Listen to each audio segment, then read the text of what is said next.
My name's Chrissie and this is my story. I was married for 23 years and unlike other people, when their marriage break down, other people that I know of would say, I've got to learn who I am. I don't know who I am. But for me it was, I need to be me. I knew who I was. I've always been a very confident, outgoing, independent woman. I started dating. I just wanted passion in my life. I wanted somebody to come into my life that was like me, confident, independent, but had passion for life. I have this firm belief that everybody should be passionate about something. And I met this man who came in my life, and he swept me off my feet. And he was this amazing, everything that I ever dreamt of, that I thought would be my perfect partner. But without realising it, I was still broken. I was still broken from my childhood. I was still broken from my marriage. And he knew it.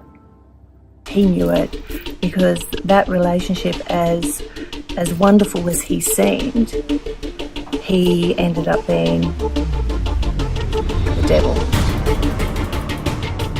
It's just so hard to explain when you're in that type of relationship that they just strip you away. They take little bit by little bit. I was just so broken. And I can look back now and say, wow, how broken was I? Because prior to that, any of my friends, if they had a partner that was rude to them, I'd be the first one saying, hey, nah, that's not good enough. Or if one of my friends, I found out their partners had an affair, I'd be the first one to tell them. Because it was just, I knew my worth. I thought I knew my worth. And eventually, he stripped me of everything. He stripped me of my children, my friends, my self-worth. The first time that he attacked me, I was just total shock. And throughout the day, I was getting text messages of abuse. I couldn't make sense of it. And it went on all day, and I rang a girlfriend and she said, get out. It was 6 o'clock at night and he was texting me, get out, you don't have nowhere to live, blah, blah, blah. And I actually went, okay, I'm packing. And I got off the couch and I picked up my photos of my children, and as I turned around, he was standing there and he just flicked them out of my hands.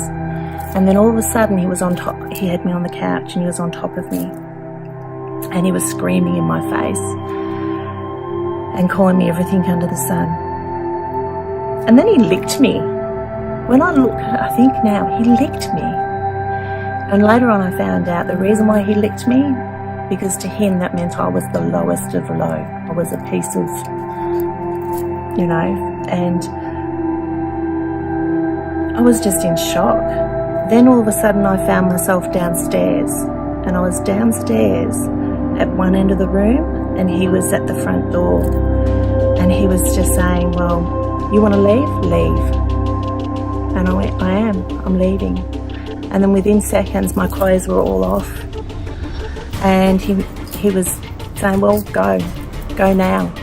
So the night went very much of him just traumatised, doing, grabbing me from the feet and, saying, well, leave. And I have never dealt with so much violence in one bit in my life.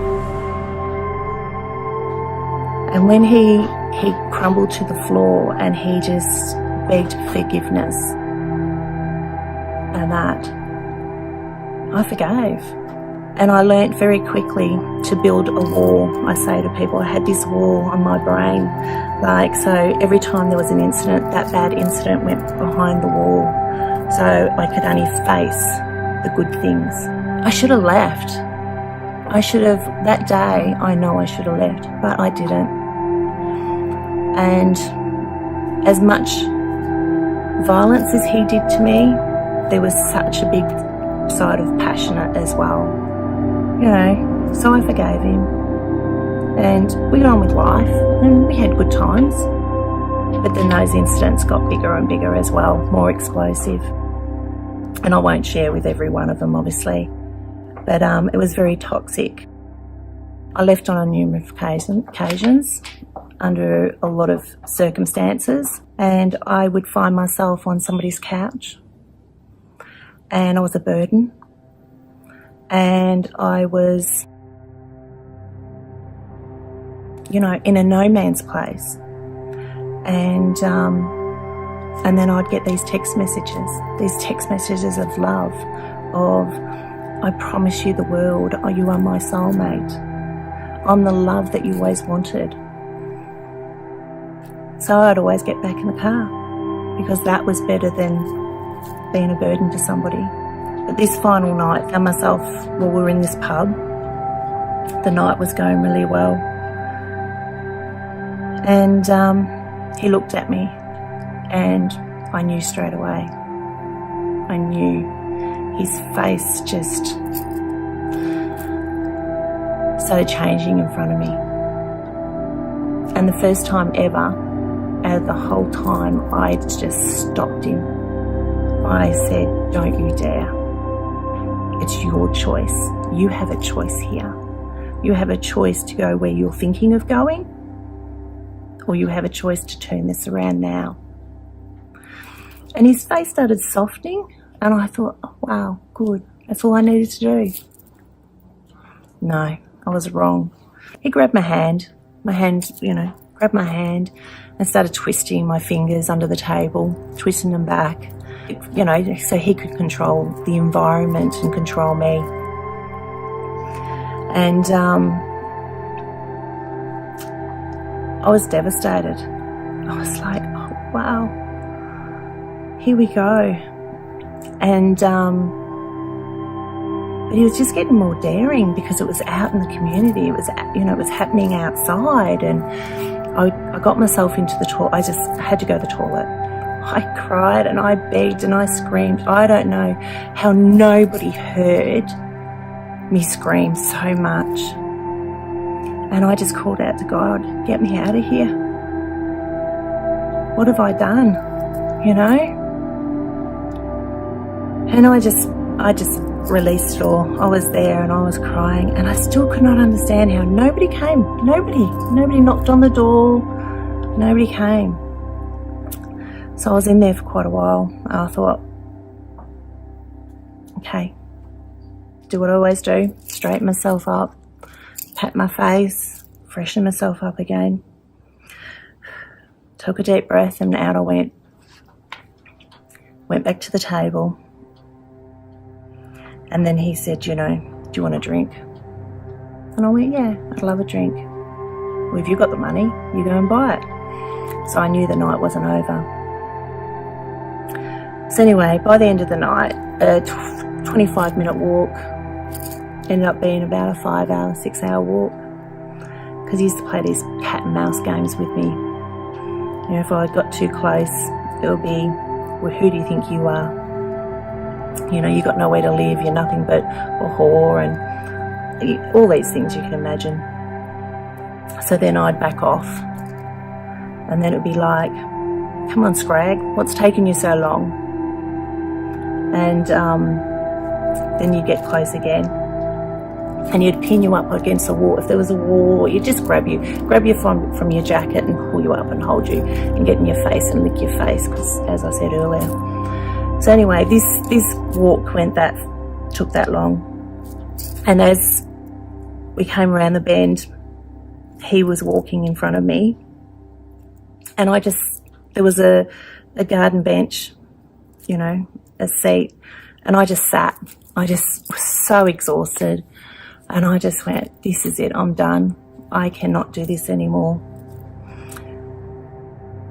And right up until the whole thing, through the whole relationship, no matter where it took me, I never thought he'd kill me. But then he came back, and and I was sitting on his seat, and he just stood over me and he started hitting me across the head. And there was a channel in front of us, because the country we were in. I just looked at him and said, if you don't do it, I will. And that's when he just backed off. And he didn't turn, he just stood up and walked back and looked at me and told me to get inside. And I did. When we went inside, he fell asleep. He landed on the couch and fell asleep. I went to bed, totally exhausted. You just exist. You're just a shell. Woke up the next morning, he had work.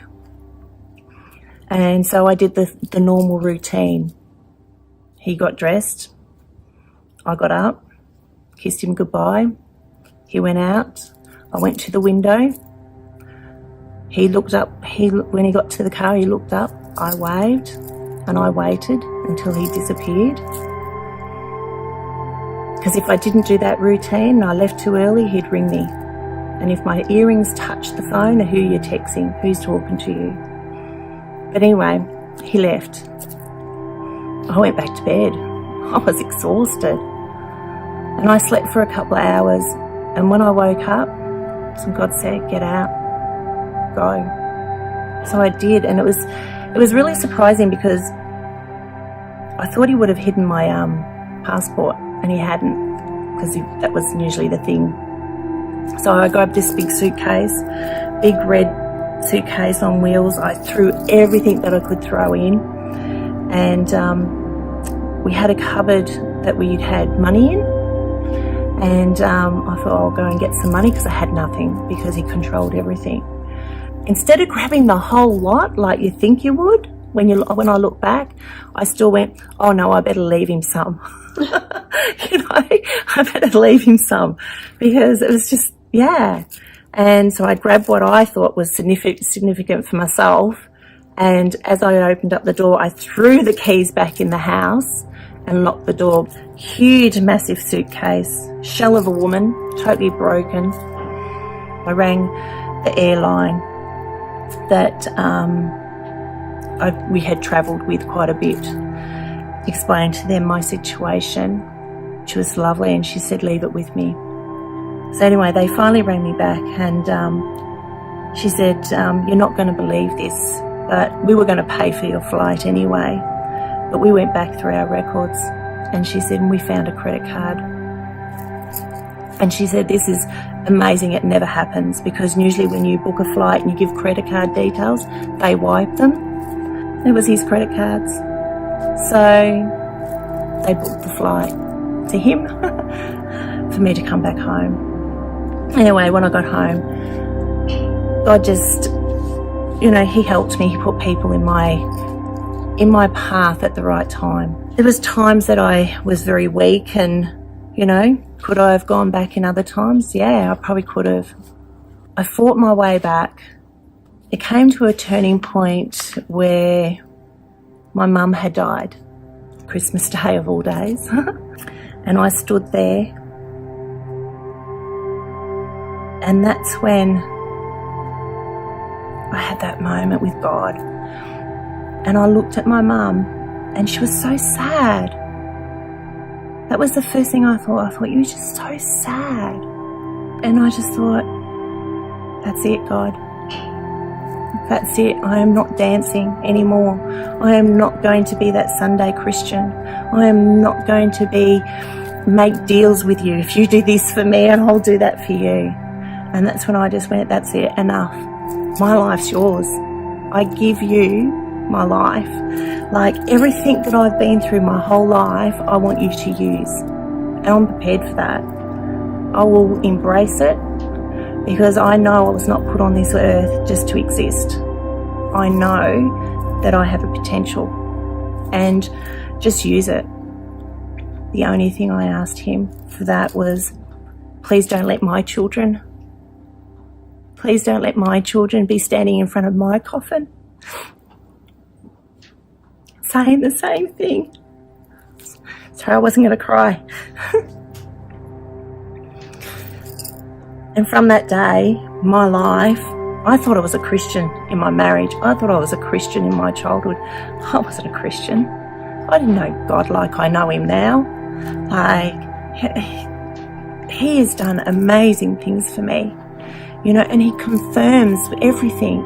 I just take time and I listen to what he says to me. And you know what? It wasn't long after that, I was in the bath. It's so funny how he does things. You'll be just, oh yeah, doing your day-to-day stuff. And I was in the bathroom and it was like he picked me up by my hair and put me in front of the mirror. And he goes, that unconditional love that you give, that unconditional love that you're seeking all your life, it's here. It's in front of you. It's in your heart. I give it to you. That's the unconditional love. And I went, wow, that's why I could never find it. It was staring at me all the time. I'm a work in progress. You know, and God confirms things with me all the time, you know, and I listen to Brave enough and he confirms so much through that devotion, and it's like, yes, I got it right. Or I've had to stop and go, okay, what do I do with that? You know, I get to live my next chapter of my life with him to the point where I can make a difference to somebody. I feel so loved. I don't feel alone. Does that mean that I'm closed off to a future of another relationship? No. I believe God's got somebody special for me, and I'll be vulnerable. And but in the meantime, I've got his work to do.